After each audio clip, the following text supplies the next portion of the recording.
Meyxanaçı Orxan Lökbatanlının səhhətində irəliləyiş var. Bu barədə meyxanaçının həkimi Fəxriyə Namazova məlumat verib. O bildirib ki, meyxanaçı tezliklə və yeni bir səslə sevənlərinin qarşısında olacaq. Həkim sosial şəbəkədə yayılan Orxan Lökbatanlının ölüm xəbərinin yayılmasından da danışıb.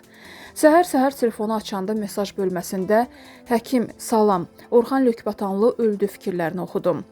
Həmin an Orxanın ailəsinin nələr keçirdiyini hiss etdim. Yalan məlumatı yayanların vicdan deyilən müqəddəs bir hissdən xəbəri varmı görəsən?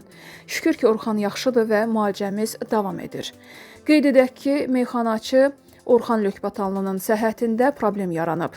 Həkimlər onun boğazında şiş olduğunu bildirib. Hazırda xəstəxanada müalicə olunan meyxanaçının 2 gün öncə ölüm xəbəri yayılıb.